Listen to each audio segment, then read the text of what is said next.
Welcome back, everybody. Hope you've been well. This week's episode, I'm going to be answering the question, why you need to know the difference between an LP, limited partnership, and an LLC, a limited liability company.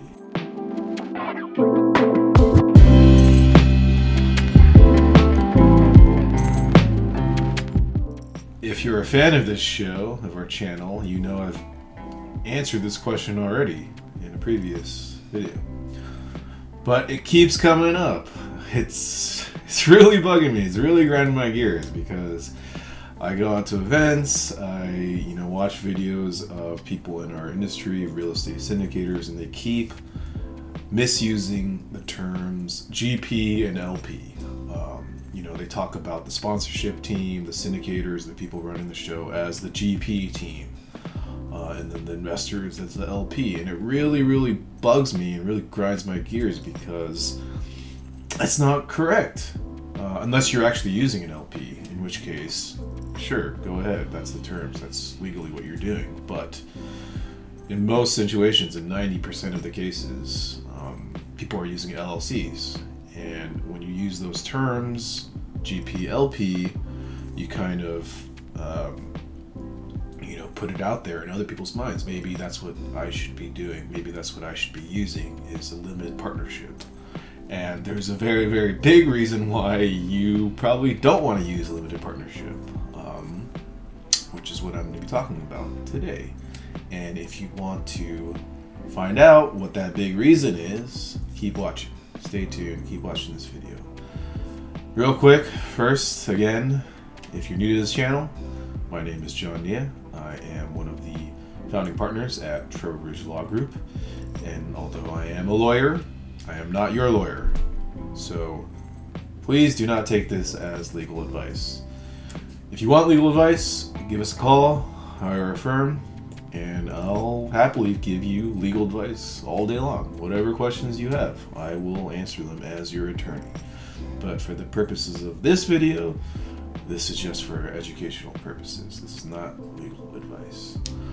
If you enjoy this content, don't forget to click that like button, hit that subscribe button, stay tuned for other videos like this. Leave a comment, ask us this question.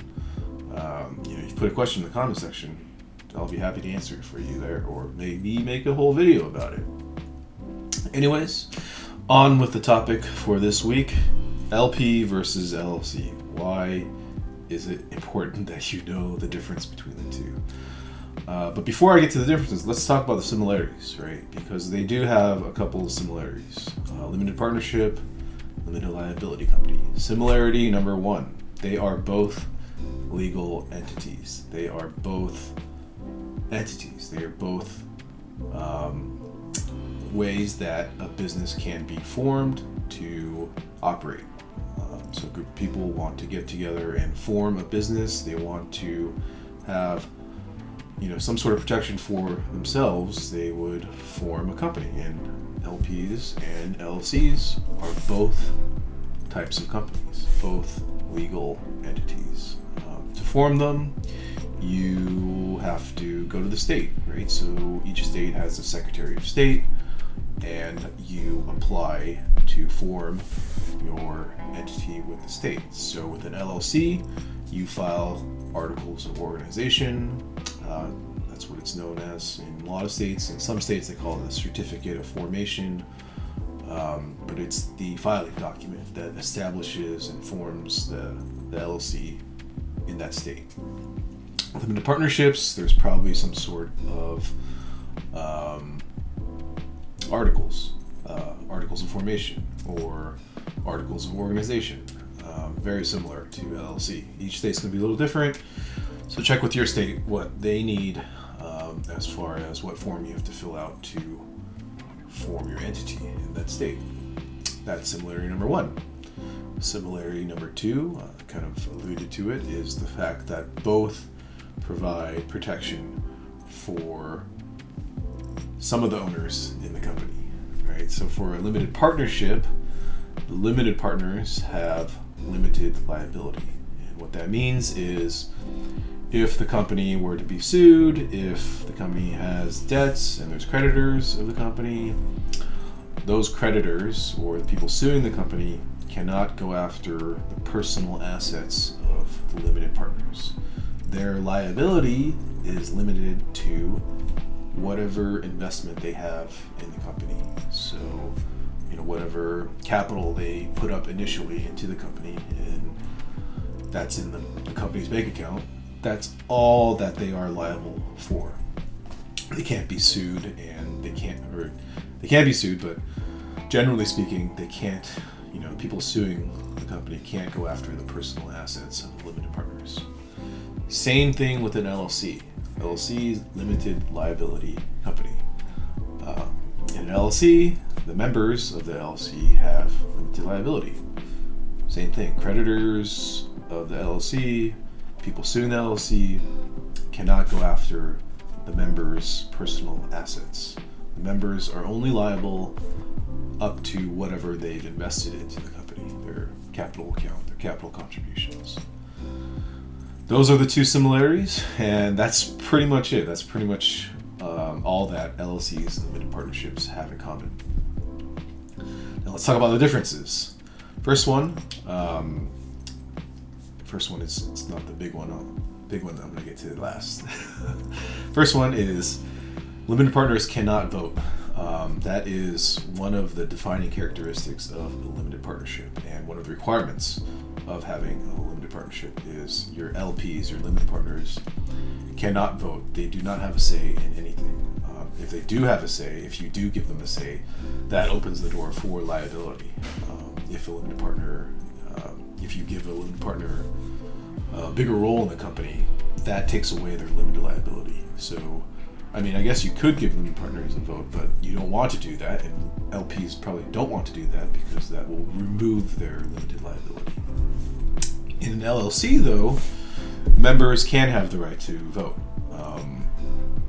It's going to depend on what you put in the operating agreement, right? So I've seen some operating agreements that basically don't give members any right to vote.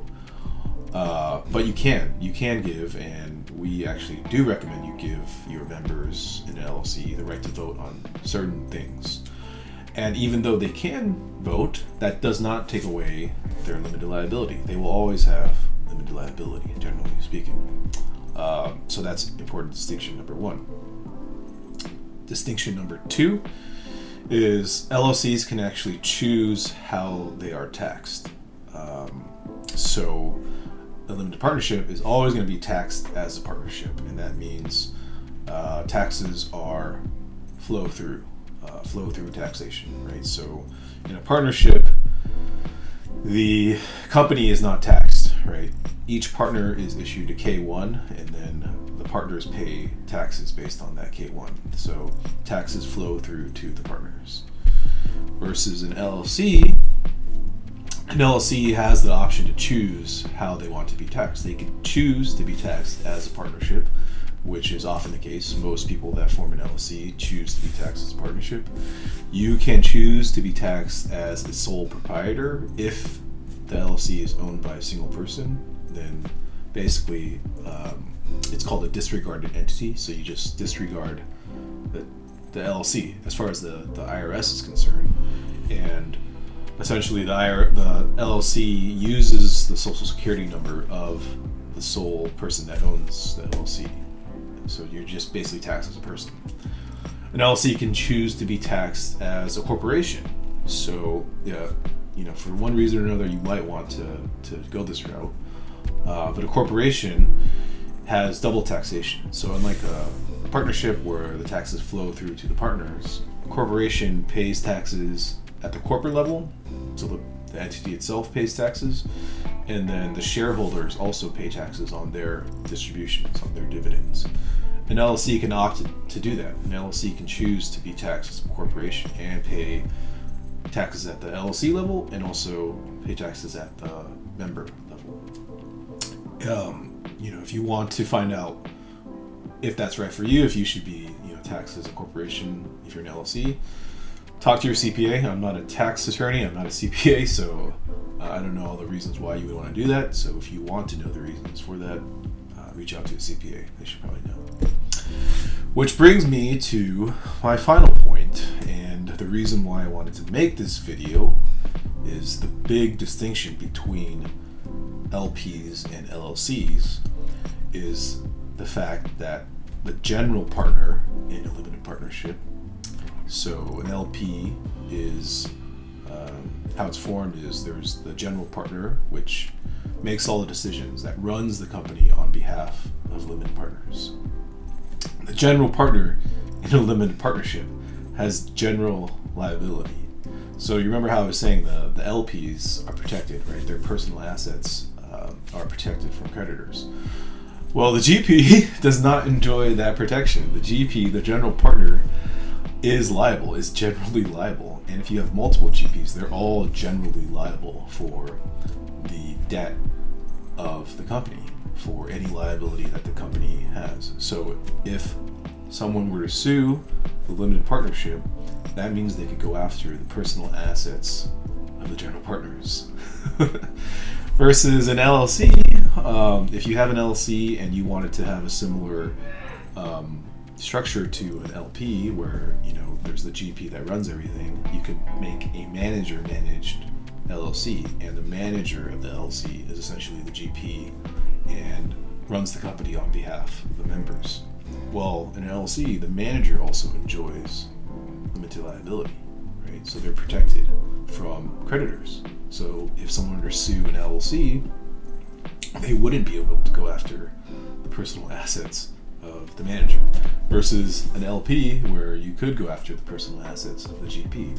So that's why it really, really kind of irritates me and grinds my gears when people in this space, in this industry, use the terms GP, LP when they're talking about a syndication that's actually organized as a manager-managed LLC. They're talking about the manager as if they're the GP, because they're not a GP.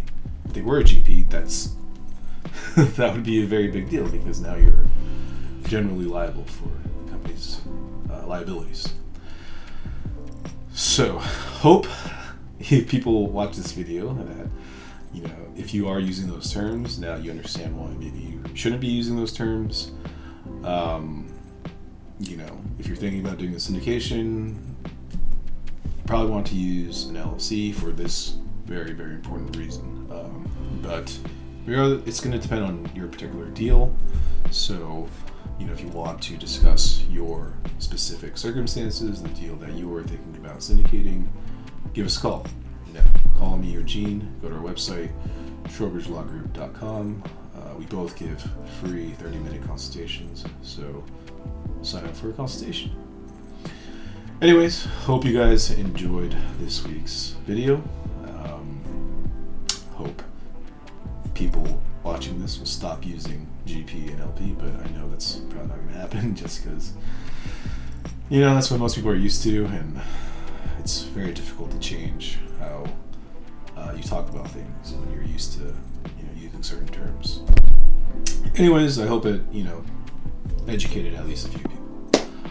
Thanks for tuning in, and I'll see you guys next week.